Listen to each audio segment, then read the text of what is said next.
Ada baiknya sebelum kita mengenal orang lain jauh lebih dalam, kita harus mengenali diri kita sendiri agar tidak mudah tenggelam. Assalamualaikum warahmatullahi wabarakatuh. Ahlan wa sahlan di channel keluarga Bun Ai. Keluarga yang bercita-cita selalu bersama sampai surga. Amin amin ya robbal alamin. Terkadang kita itu sibuk banget pengen kenal sama orang lain, bahkan kita ingin membahagiakan orang lain. Tapi pernah gak sih kita berpikir bagaimana diri kita harus bahagia, bagaimana kepribadian kita? Karena ada manusia yang memang Allah sengaja ciptakan untuk menjadi bahan ujian dan sebagian lainnya menjadi peserta ujian.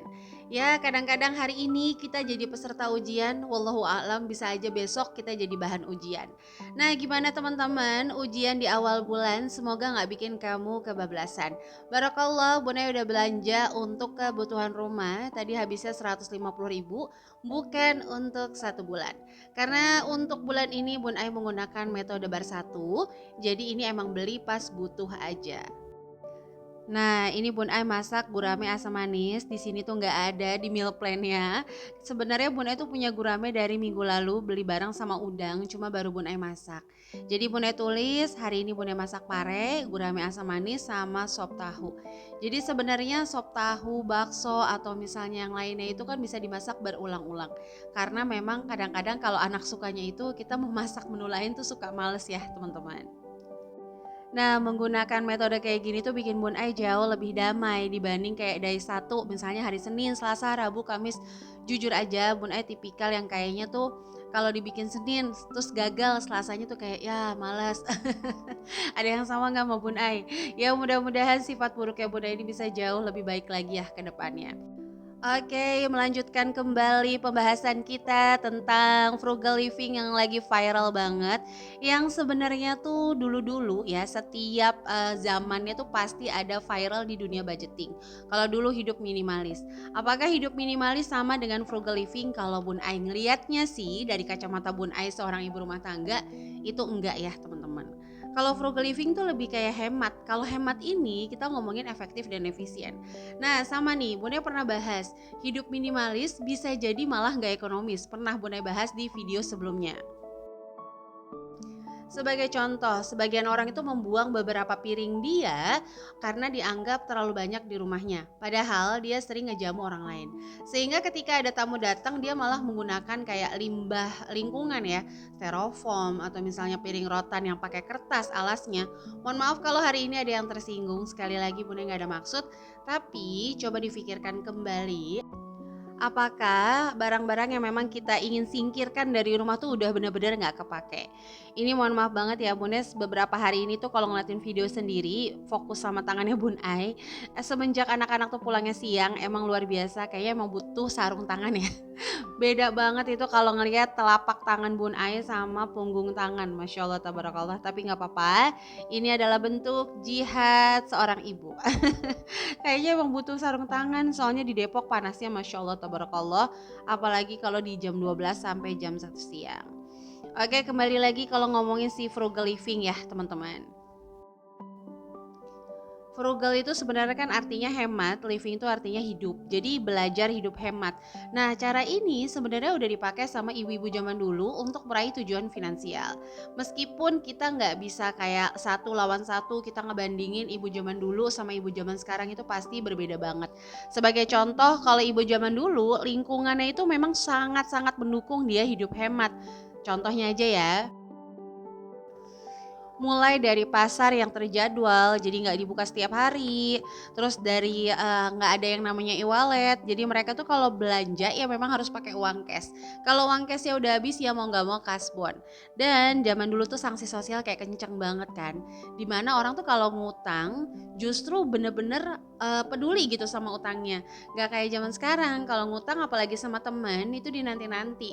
Tapi kalau sama lembaga itu takutnya luar biasa. Curhat Bun Ai enggak, alhamdulillah. Jadi maksud Bun Ai itu zaman dulu memang dia sudah terbiasa hidup hemat dan didukung sama lingkungan.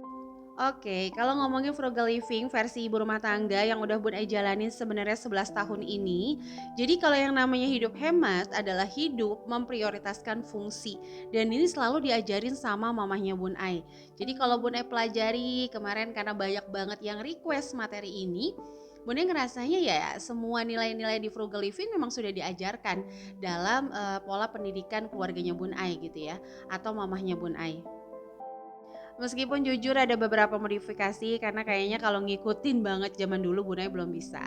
Nah, selanjutnya living itu adalah hidup, di mana bukan hanya hidup aja, kita mencoba bertahan hidup, mohon maaf, tanpa harus jadi beban, baik masa sekarang ataupun masa depan.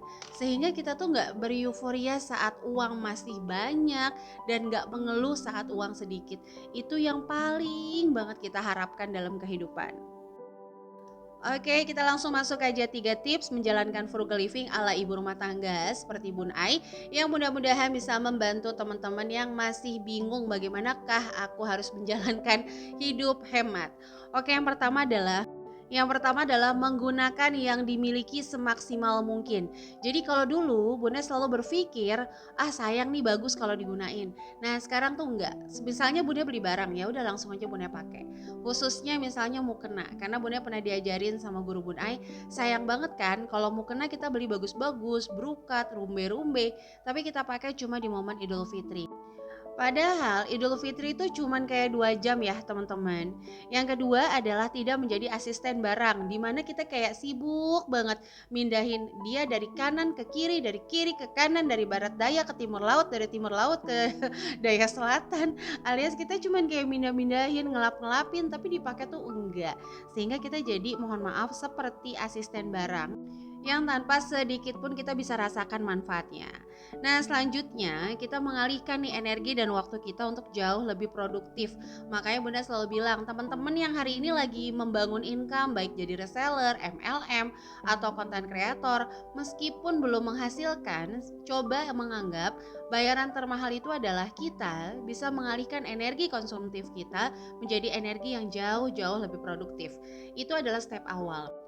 Ciri-cirinya tuh apa? Hidup kita akan jauh lebih tenang dan lebih bersyukur.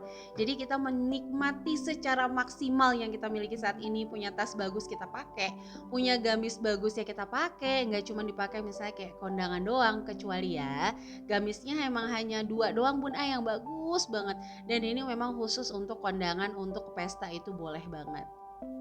Misalnya kita beli daster yang udah sobek-sobek-sobek banget, Allah udah kasih rezeki lagi sama kita dapat daster yang lebih baik, ya udah yang sobek-sobek kita kasihkan orang. Oke, poin kedua, poin ini mungkin akan jauh lebih menyentil ya beberapa pihak. Jadi mohon maaf banget kalau merasa tersindir, sama sekali nggak ada niat di hati Bun Ai, tapi inilah yang memang Bun Ai pelajari dari lingkungan Bun Ai sendiri. Poin kedua, kalau kamu mau hidup frugal living yang paling penting adalah menyanggupi. Jadi jangan sampai level kamu masih di A tapi kamu langsung upgrade di D. Contoh, kamu memaksakan membeli produk yang sebenarnya kamu nggak sanggup. Baik dari bayar pajaknya, baik dari servisnya, baik dari aksesorisnya. Itu udah membuat kamu beban, nah itu berarti kamu harus mengevaluasi. Nanti kita akan bahas di poin ketiga. Selanjutnya adalah tidak mudah membeli tanpa pertimbangan. Contoh, kamu cuma butuh handphone buat kayak menghubungi teman-teman, buat foto-foto, dokumentasi. Jadi nggak perlu yang sampai 17 juta, 18 juta, 20 juta. Ya udah yang 2-3 juta aja cukup ya. Kecuali memang kamu produktif dari handphone kamu sendiri. Sekali lagi ya, Bun Ai tidak menyamaratakan. Kalau memang uang kamu ada, kalau emang uang kamu cukup, emang uang kamu udah ditabungin A, B, C, D, E masih over, itu terserah. Tapi sayangnya kadang-kadang untuk ngebeli handphone mahal harus pakai kartu kredit, harus pakai cicilan, yang sementara aset itu yang dibeli itu menurun ya teman-teman, dan nggak produktif. Nah itu yang menurut Bun Ai agak-agak harus pertimbangkan kembali. Kita tuh benar-benar harus belajar membeli sesuai fungsi bukan gengsi. Contoh lagi, kalau misalnya membeli motor ya dengan harga 20 juta aja udah cukup untuk antar jemput anak, untuk misalnya warawiri belanja tipis-tipis, kenapa harus yang 50 juta? Kenapa harus yang 60 juta? Kenapa harus yang 70 juta? Mohon maaf sekali lagi, apalagi sistemnya hutang menjadi beban di setiap bulan. Kalau ada yang bilang di hari ini, "Ya udah nggak apa-apa, utang-utang aku yang bayar, it's okay." Materi ini adalah tanda cinta kasih Bun Aya sama kamu untuk jauh lebih memanfaatkan fungsi yang kamu miliki saat ini dibanding kamu harus termanipulasi oleh gengsi kamu sendiri. Selanjutnya adalah menyanggupi saat ini dan jangka panjang. Jadi please banget pikirkan membeli barang mulai dari pajaknya, servisnya, aksesorisnya, jangan terlalu apa ya, gerusak-gerusuk kalau bahasanya Depok tuh jadi kayak enggak sabaran. Sampai menit ini udah neken tombol subscribe belum nih? Soalnya udah mau habis videonya. Jangan lupa ya untuk yang baru bergabung ayo tekan tombol subscribe dan nyalakan lonceng notifikasi sehingga nggak ketinggalan kalau Bunda upload video terbaru. Buat kamu yang selalu ngedukung channel ini, Bunda selalu doakan yang terbaik meliputi kamu dan keluarga. Emang kalau ngomongin frugal living tuh kayak cepet banget ya, 14 menit video Bun Ai kayaknya nggak terasa karena di poin ketiga adalah poin yang sangat penting adalah mengevaluasi atau mengecek progres. Banyak orang yang selalu berkata nikmati saja prosesnya, yes betul banget, tapi apakah kita harus berjalan di jalan yang itu-itu aja yang sebenarnya usia nambah, pengalaman nambah, teman-teman bertambah, keinginan bertambah, kebutuhan bertambah. Nah ini penting banget harus mengecek progres. Manusia itu bukan nggak boleh nambah gaya hidup ya, tapi sesuaikan dengan keadaan. Jadi jangan pernah bilang, dulu aku 5 juta cukup, kenapa aku sekarang 25 juta nggak cukup? Nah dicek, siapa tahu yang memang kebutuhannya bertambah. Nah yang poin kedua adalah mengecek kebahagiaan. Bunda itu selalu aja jujur sama diri sendiri. Aku bahagia nih kalau misalnya mohon maaf punya income sekian, income yang hari ini tuh sekian, jadi kurangnya itu sekian. Contoh, aku kurangnya ternyata 3 juta nih di setiap bulan. Oke, gimana caranya ya? Step by step aku dapat 3 juta. Minimal 30% dulu nih dari 3 juta yaitu 900 ribu.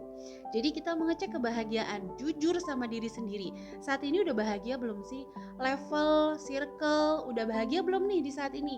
Kalau belum ya udah, jujur kita cari yang membuat kita bahagia. Sorry ya, di circle ini kayaknya aku makin aja hidupku berantakan karena aku harus hidup di atas kemampuan. Kayak di circle ini aku jadi makin membenci suamiku ya, yang kayaknya nggak bisa menuruti semua gaya hidupku. Nah itu harus dicek progresnya. Baik dari mengevaluasi mental, pemikiran, kegiatan. Jadi apakah mental kamu berada di stuck yang itu aja? Sama, kalau ada masalah udah kayak manusia yang paling menderita di muka bumi, uring-uring, teriak-teriak. Nah apakah masih di tahap yang itu? Pemikiran, apakah mindset kamu masih itu aja? Misalnya aku bahagia kalau punya barang yang sama kayak teman-temanku. Aku bahagia kalau dianggap bestie. Aku bahagia kalau memang aku selalu ditunggu-tunggu untuk setiap perkumpulan yang mohon maaf kadang gak penting. Selanjutnya kegiatan, cek apakah kegiatan kamu nih udah membahagiakan atau belum. Selalu ingat ya, Bun Ai tidak pernah memaksa teman-teman untuk produktif, berkarya, menghasilkan dari rumah. Kalau saat ini teman-teman diberikan kelebihan rizki, diberikan pilihan jalan untuk fokus menjadi IRT aja misalnya, jangan pernah bilang aku nggak produktif. IRT juga produktif. Gak usah terlalu bingung, kok dia anak 3 bisa, kok saya anaknya 3 nggak bisa gitu ya. Karena kan anak kita dan anak kamu berbeda. Kecuali satu ayah satu ibu ya. Pasti kan ada pola yang beda, ada support system yang beda. Jadi teman-teman jangan sama-samakan. Yang terpenting adalah kegiatannya itu loh. Jangan cuman kayak dari dulu sampai sekarang pokoknya kongko-kongko nggak jelas. Nah itu jangan, di-delete aja lah pelan-pelan. Selanjutnya adalah jujur pada diri sendiri. Saya sudah di tahap mana untuk memperjuangkan kebahagiaan saya. Jujur pada diri sendiri apakah saat ini keadaan yang tercipta itu sesuai keinginan atau kita hanya pura-pura bahagia untuk menutupi kesedihan. Jadi teman-teman ayo mulai hidup sesuai dengan kemampuan, tidak perlu sibuk untuk membuktikan diri tapi sibuklah untuk mengembangkan diri. Nah mudah-mudahan apa yang Bunda sampaikan menginspirasi, mohon maaf banget kalau banyak kata-kata yang salah. Selalu semangat karena kamu dan Bun Ai juga pernah melakukan kegagalan. Semangat untuk semuanya. Sampai sini dulu videonya. Terima kasih. Wassalamualaikum warahmatullahi wabarakatuh.